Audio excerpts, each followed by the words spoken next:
Onion root ടിപ്പിനകത്ത് stain ഒഴിച്ചേക്കാം നമ്മൾ. കണ്ടോ, tip കാണാവോ? കണ്ടോ, രണ്ടെണ്ണം കിടക്കുന്നുണ്ടോ?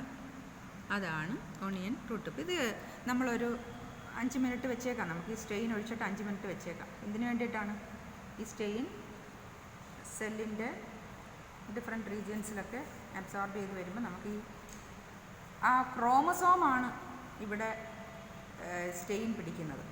അപ്പോൾ ക്രോമസോം സ്റ്റെയിൻ എടുത്തു കഴിഞ്ഞാൽ ഈ ക്രോമസോമുകൾ എങ്ങോട്ടൊക്കെയാണ് മൂവ് ചെയ്യുന്നതെന്ന് നമുക്ക് കാണാൻ പറ്റും. സെൽ ഡിവിഷനകത്ത് അതാണല്ലോ ഉള്ളത്, ക്രോമസോമുകളുടെ മൂവ്മെൻറ്റ്. ഒരു സെല്ല് ഡിവൈഡ് ചെയ്ത് 2ആയിട്ട് മാറുന്നത് എങ്ങനെയാണ്, അങ്ങനെ ഉള്ള അതിൻ്റെ ഡിഫറെൻ്റ് ആയിട്ടുള്ള സ്റ്റേജസ് നമുക്കിതിനകത്ത് കാണാനുണ്ട്. ഏതൊക്കെ സ്റ്റേജസ് ആണ് നമുക്കറിയുന്നത്? മൈറ്റോസിസിനകത്ത് പ്രോഫേസ്, മെറ്റാഫേസ്, അനാഫേസ്, ടീലോഫേസ് എന്ന് പറയുന്ന 4 സ്റ്റേജുകളുണ്ട്. Prophase, metaphase, anaphase, telophase. ഈ ഫേസിനകത്ത് ഏറ്റവും നന്നായിട്ട് നമുക്ക് കാണാൻ എല്ലാ സ്റ്റേജസും നമുക്ക് കാണാൻ പറ്റും.